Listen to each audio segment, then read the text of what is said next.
Hello, me again. I just want to talk about something that's been bothering me for a while. So, we all know how we use templates to make hybrids. Generally, it's some variation of hybrid's name, base statistics, height, weight, how hard they hit, how fast they can run.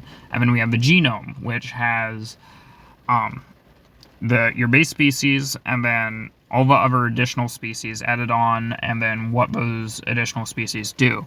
And I feel like this is a great template to work with, honestly. I think there's really no other good method of starting off. However, it can cause issues when you are adding different species to combine on the same trait that you're modifying. So for example, let's say we have a neck. Normally you would want to have a Triceratops or a Rhino as a good muscular structure for the neck. However, this isn't as strong as we could go, and honestly it's kind of pathetic.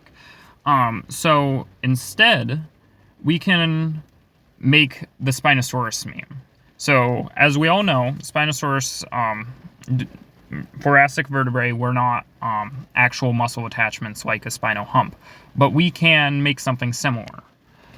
Using the Spinosaurus, Amargasaurus, Triceratops, and Rhino, we can make a neck that is significantly stronger than a Rhino or Triceratops is alone, and it would be stronger than anything that has ever existed, proportionally speaking. So let's start with the Rhino for our base for this example. Rhinos overall strong build, really strong neck. They get their neck muscles primarily from the thoracic vertebrae, and then they connect it to the occipital. Now, on top of that, we can modify the Rhino with the Spinosaurus, and we can increase the thoracic vertebrae's neurospines. And this would increase the muscle attachment on a Rhino.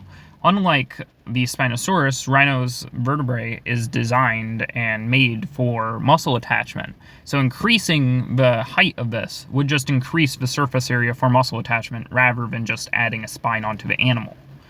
So next, we can add the Amargasaurus. Amargasaurus, their neck vertebrae have heightened neural spines, and we can add that onto the Rhino.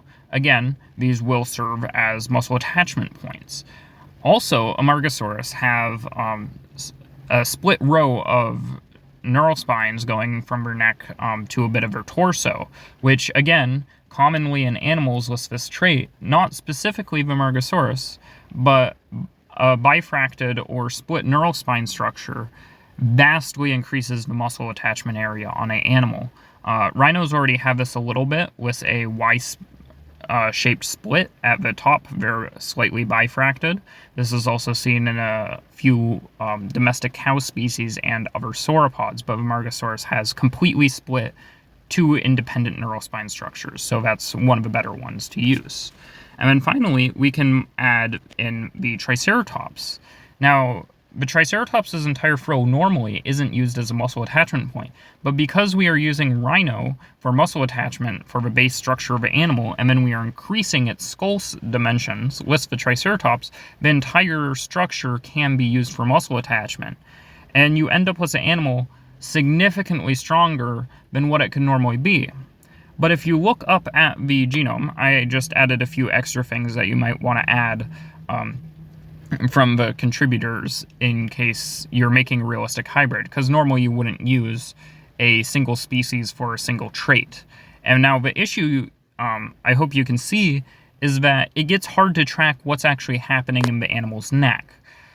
So if you want to synthesize all these traits together, you're going to need to get creative and stray away from the just species list structure. Now, it is always good to have the species list for what everything does. However, additionally, you should get creative and think of better ways to show all the traits that your animal has. Anyways, that's it. Thanks for listening to my presentation. Have a great day.